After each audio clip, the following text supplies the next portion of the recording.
तो दिवस आम्हाला जरी वंदनीय असला तरी त्यांचा मृत्यू आम्हाला वंदनीय आहे. औरंगजेबाचं कृत्य आम्हाला वंदनीय नाही आहे. का ज्यांनी देश धर्म आणि संस्कृतीसाठी आत्मबलिदान केलं ते छत्रपती संभाजी राजे आमच्या काळजात रुतले आणि म्हणून उभ्या महाराष्ट्राने खड्ग उगारून औरंगजेब अशी महाराष्ट्र झुंजत राहिला.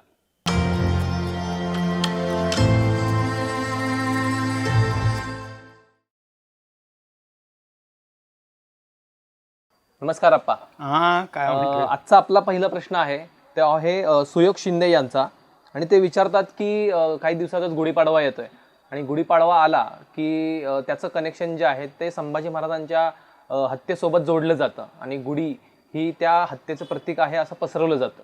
तर याबद्दल तुम्ही काय मानता आणि गुढीपाडव्याबद्दल तुम्ही काय सांगाल?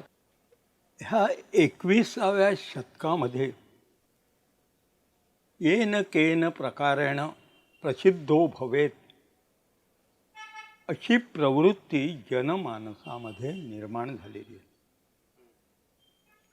वास्तविक गुढीपाडवा हा जो आहे हा तसा खूप प्राचीन असा आहे.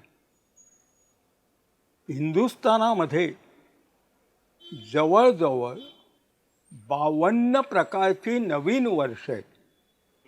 नवीन वर्षांची सुरुवात निरनिराळ्या जाती जमाती, निरनिराळे साधू संत आणि अशा प्रकारची 52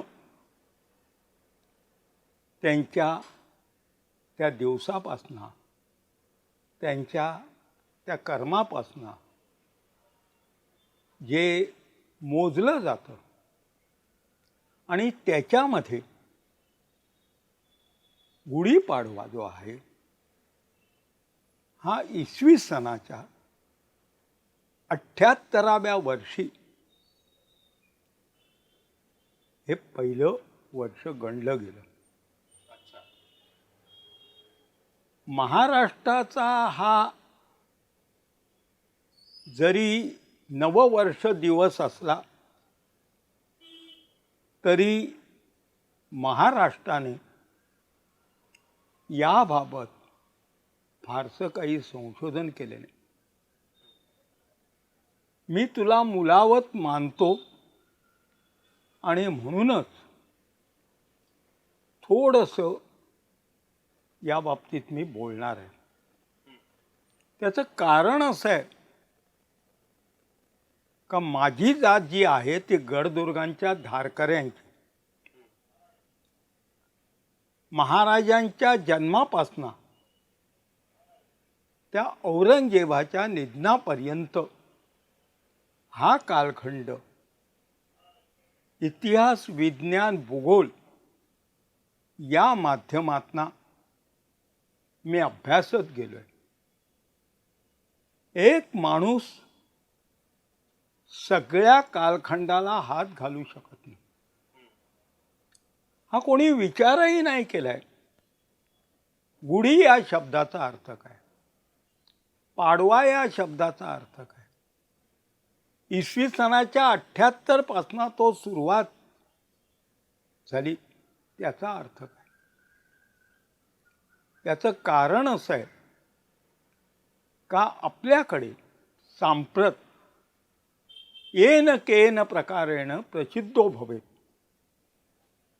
उत्सव साजरे करायचे, मिरवणुका काढायच्या, व्याख्यानं ठेवायची, परंतु स्पष्टीकरण किंवा संशोधन ही वृत्ती नाही आहे.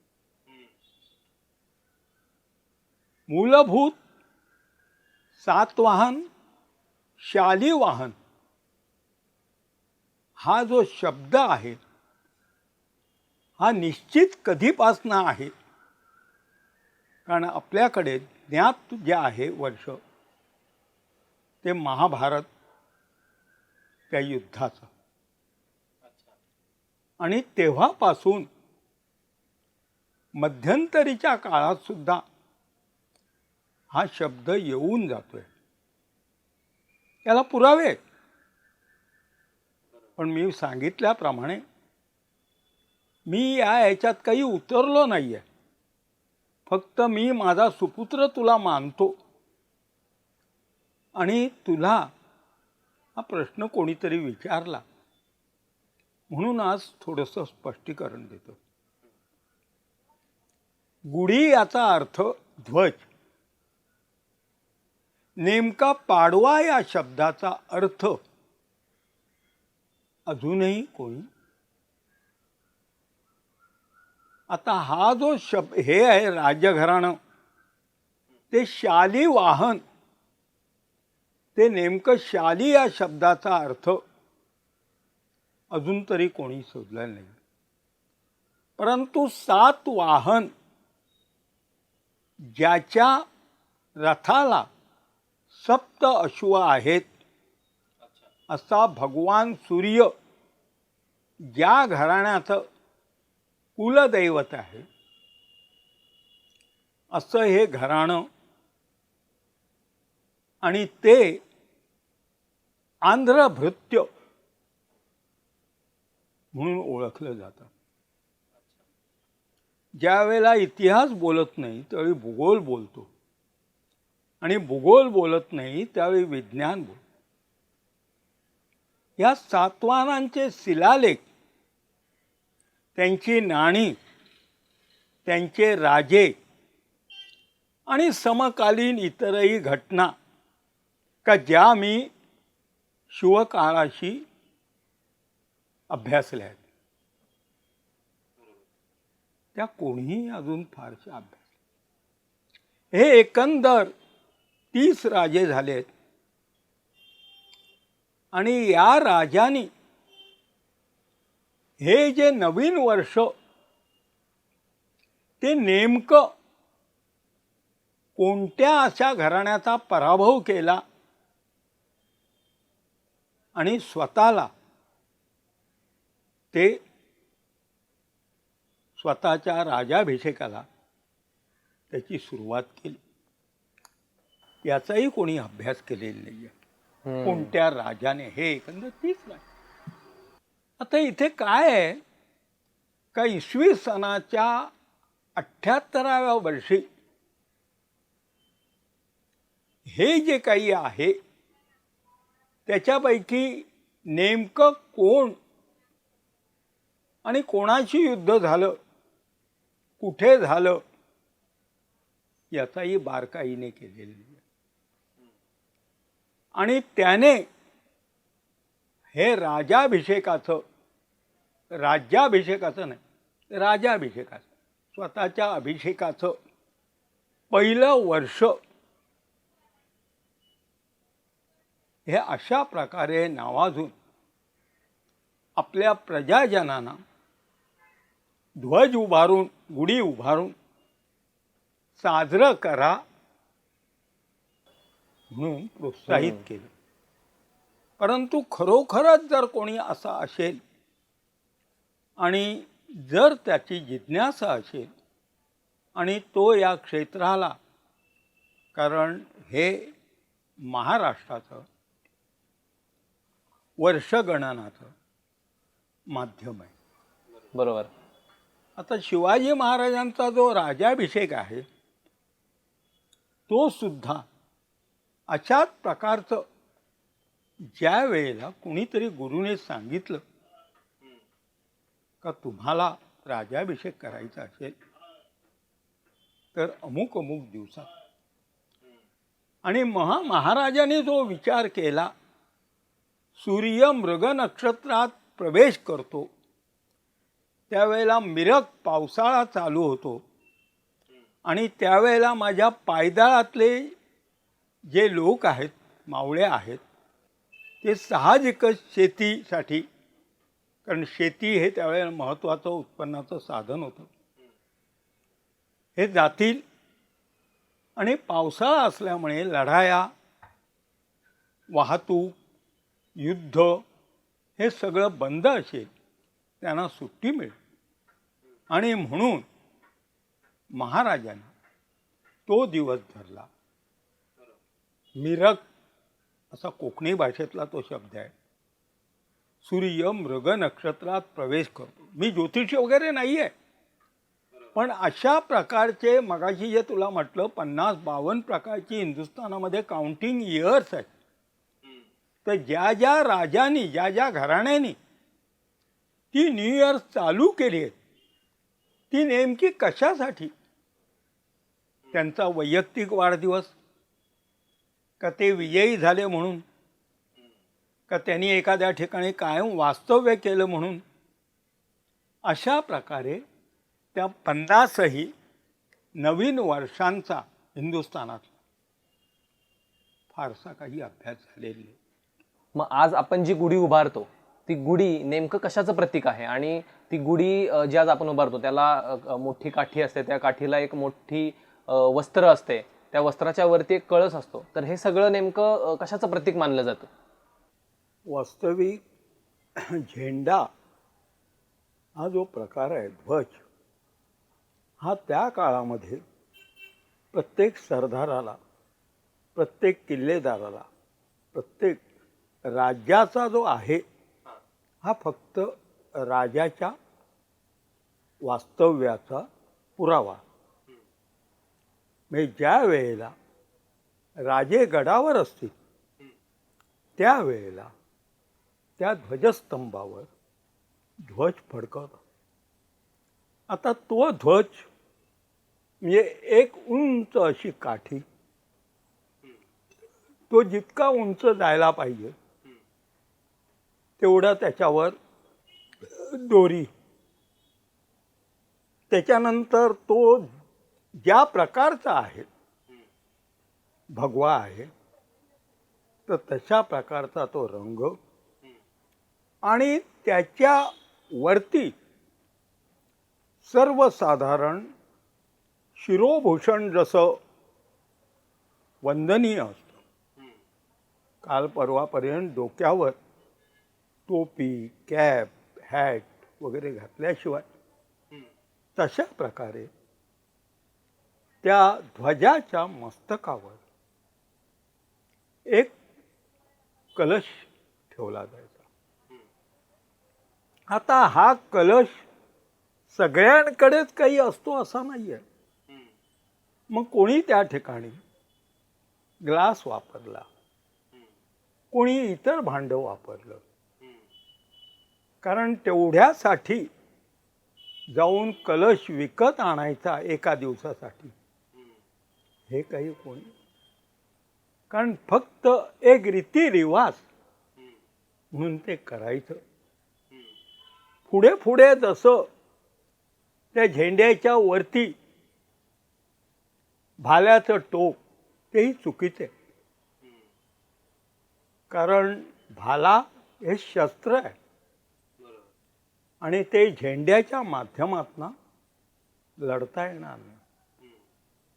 आता त्या काळामध्ये सर्वसाधारण पुरुष हा पांढऱ्या रंगाचेच सगळे कपडे, मग धोतर असो, सदरा असेल, इतर काही असेल, फक्त जे वरचं सन्माननीय असायचं जॅकेटसारखं वगैरे ते रंगीत असायचं.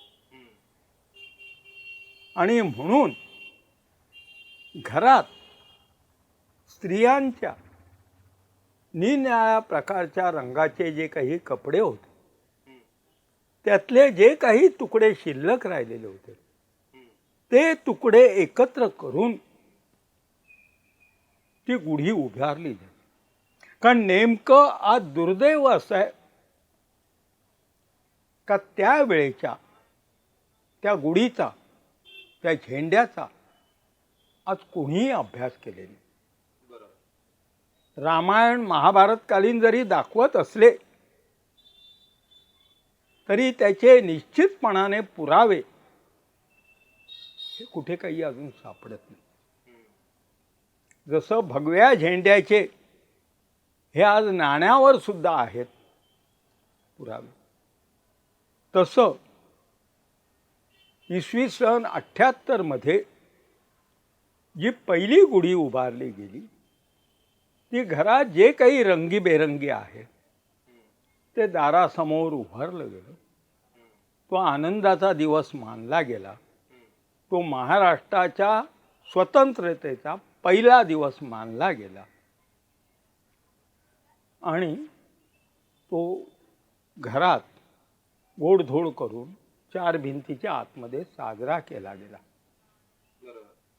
त्यामुळे ती गुढी कालांतराने झेंडा झाली आहे. कारण झेंडा जे झाली आहे ते प्रत्येकाचा नेणाऱ्या प्रकारचा असायचा. फक्त राज्याचा झेंडा जो आहे हा निश्चित असायचा. पण आज ध्वजांचाही अभ्यास फारसा कोणी केलेला नाही. आज महाराष्ट्रातली कित्येक गावं अशी आहेत का त्या गावाला खांब बसहे. त्या काळामध्ये युद्धप्रसंगी 2 बाजूला सैन्य असायचं आणि मध्ये रणखांब उभारला जायचा. तो ध्वज उभारला जायचा. जर शत्रूने तो रणखांब ओलांडला तर लढणारे लोक पळायचे, हरायचे. त्यांनी जर तो ओलांडला तर ते पळायचे. अशा प्रकारची ती धर्मयुद्ध होती आणि हे खांब आजही महाराष्ट्रामध्ये बऱ्याच ठिकाणी आपल्याला सापडतात. परंतु कोणत्या तरी गडदुर्गांच्या धारकऱ्याने हे व्रत घेऊन ती रणक्षेत्र त्या ठिकाणी ते स्थान याच्यावर जर काही लेखमाला लिहिली तर आज तू जे काही कार्य करतोय तसं निरनिराळ्या माध्यमातून इतिहासाला उजाळा मिळत जाईल. आणि याला पुरावे आहेत. फक्त बघताना आपण इतिहासाकडे. मग नेमकं गुढीपाडव्याच्या आसपास संभाजी महाराजांची हत्या होणं हा एक निव्वळ योगायोग आहे की औरंगजेबाने सूडबुद्धीने केलेले हे कार्य होतं? एक गोष्ट लक्षात घ्यायला पाहिजे. औरंगजेब ज्या वेळेला दक्षिणेत आला त्यावेळा इथे आमूलाग्र बदल झाला. इथलं चलन बदललं, इथली राज्यपद्धती बदलली, इथले अधिकार बदलले. आणि हे सगळं लक्षात घेतल्यानंतर साहजिकच आहे तो त्याच्या धर्माप्रमाणे त्याचं जे वर्ष आहे ते तो साजरा करणार, तो ते लक्षात ठेवणार, त्या ह्याच्याप्रमाणे तो दिवस पाळणार. संभाजी राजांच्या बाबतीत जो एक त्याचा आकस आहे आणि तो आकस ज्या वेळेला कळत नकळत ते त्याच्या तडाख्यात सापडले त्यावेळेला एक स्वतःच्या मनातल्या विकृतीप्रमाणे त्यांनी त्यांचे हालहाल करायला सुरुवात केली. आता ते करत असताना त्याने मराठी वर्ष कोणतं चाललंय हे तो मोजत राहिला नाही. त्याची जी मनातली विकृती होती ती रोज वापरत होता. माझा जो काही अभ्यास आहे मगाशी सांगितल्याप्रमाणे शिवकाळ, त्यामुळे संभाजीराजांचं सगळं चरित्र साहित्य हे मी काही विकत घेऊ शकलो नाही. त्यामुळे त्याने पकडल्यापासनं रोज काय काय केलं याच्यासाठी त्याने मराठी दिवस मोजला नाही आहे. तो त्याच्या ह्याच्याप्रमाणे त्याचा जो सण आहे इस्लाम धर्माचा त्याच्या ह्याच्याप्रमाणे तो वागत होता. आता नेमकं जे काही घडलं ती जनमानसात विकृती निर्माण झाली. आणि हा सगळा सारासार विचार केल्यानंतर औरंगजेबाने जे केलं ते त्याच्या स्वभावाप्रमाणे केलंय. सारासार विचार न करताना केलंय. त्याने बळी दिलेला नाहीये. त्याने त्यांची हालाल करून त्यांना ठार मारलं. तो दिवस आम्हाला जरी वंदनीय असला तरी त्यांचा मृत्यू आम्हाला वंदनीय आहे. औरंगजेबाचं कृत्य आम्हाला वंदनीय नाही आहे. का ज्यांनी देश धर्म आणि संस्कृतीसाठी आत्मबलिदान केलं ते छत्रपती संभाजी राजे आमच्या काळजात रुतले आणि उभळून उभ्या महाराष्ट्राने खड्ग उगारून औरंगजेब अशी महाराष्ट्र झुंजत राहिला. आता हे सगळं जे काही आहे साधारण त्याच्या कालखंडापासनाचं 1683 पासना ते 1707 पर्यंत हे मराठी याच्यातनं साहित्यातनं हा सगळा तर्कशास्त्रावर चालावं लागतं आणि पर्शियन साहित्यावर त्याचा आधार घेऊन चालावं लागतं. आणि ते घेतल्यानंतर त्याच्यातून एक शाश्वत सत्य बाहेर पडतं का छत्रपती संभाजीराजांना मारल्यानंतर जो काही उभा महाराष्ट्र झुंजला आणि त्यामुळे त्याच्यानंतर त्याने आपली तिजोरी मोकळी केली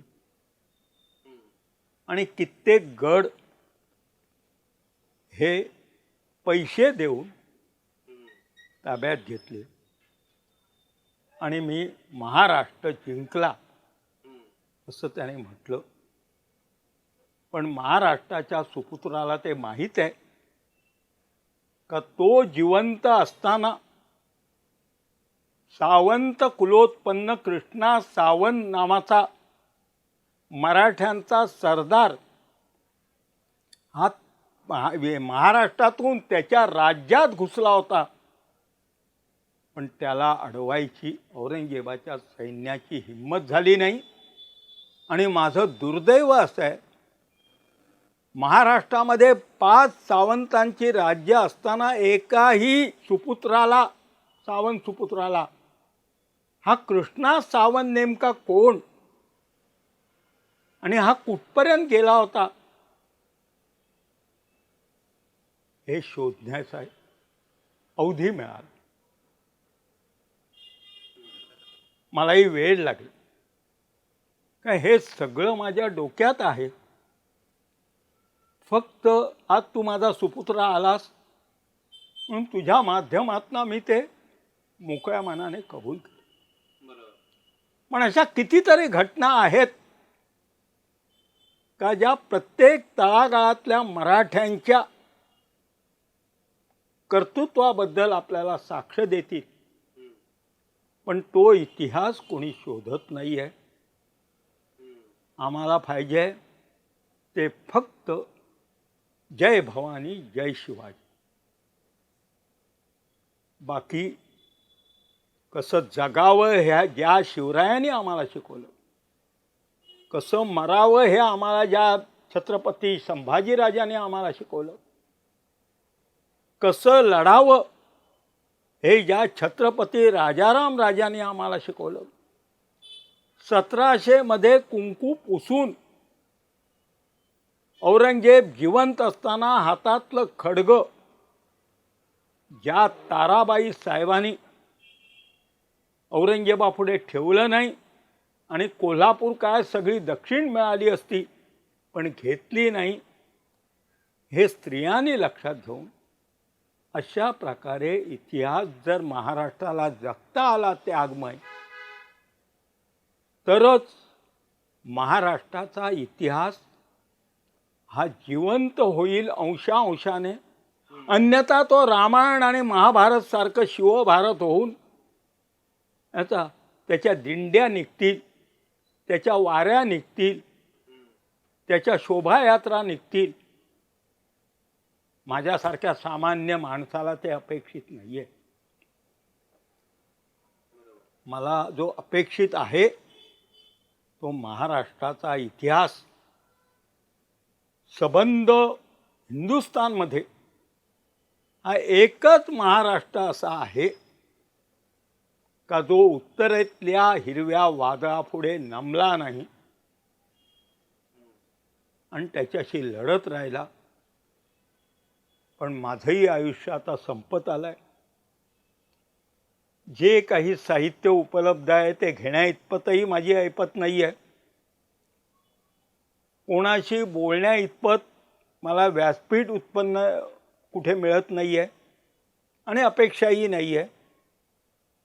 फक्त भोसले कुलोत्पन्न तू माझा सुपुत्र म्हणून माझ्या ह्या 4 भिंतीच्या घरात तुझ्याकडे माझं वक्तव्य स्पष्टपणाने मांडतो.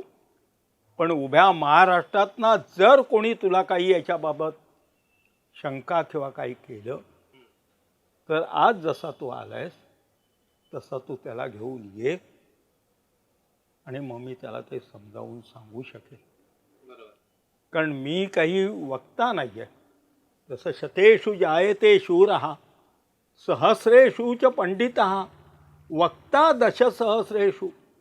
मी जर वक्ता झालो असतो तर मला राजकारण्यांचं व्यासपीठ मिळालं असतं. कारण व्यासपीठ त्याला इतक्यासाठी व्यासोच्छिष्टम जगत सर्वम, जगातलं शहाणपण त्या उच्चासनावर ना आज सगळे जसे राजकारणी बोलत आहेत ते मी बोललो असतो. पण मला ते काही नको आहे. तुझ्यासारखे एक सामान्य सुपुत्र एवढं जरी ऐकतील आणि हे जनमानसात रुजवतील. सुरुवातीला इथेच ही सुरुवात करा का सातवाहन काळापासनं आणि हे काढून टाका का औरंगजेबाने बलिदान केलेलं नाही आहे. औरंगजेबाने क्रौर्याने इतकं म्हणून ती हत्या केलेली आहे.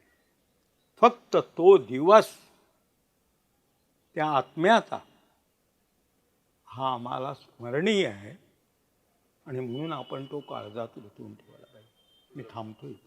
तर आप्पा, आपण एवढं प्रदीर्घ याबद्दल आम्हाला सांगितलं की शालिवाहन कालापासून जो गुढीपाडवा आपण साजरा करत आहोत तो कोणत्याही संभाजीराजेंच्या जे काही हत्या करण्यात आली त्याचं प्रतीक नसून ही आपली महाराष्ट्राची अखंड परंपरा आहे जी चालत आलेली आहे. आणि त्याचं जे विकृतीकरण आपल्याकडून केलं जातं की त्या गुढीचं आपण संभाजी महाराजांच्या हत्येशी जे कनेक्शन जोडतो ते अत्यंत चुकीचं आहे आणि हे विद्रुपीकरण तत्काळ थांबवलं गेलं पाहिजे हे आपण सर्वांना अपील करू. आणि आजचा आपला हा भाग इथेच संपला, हे डिक्लेअर करू. धन्यवाद.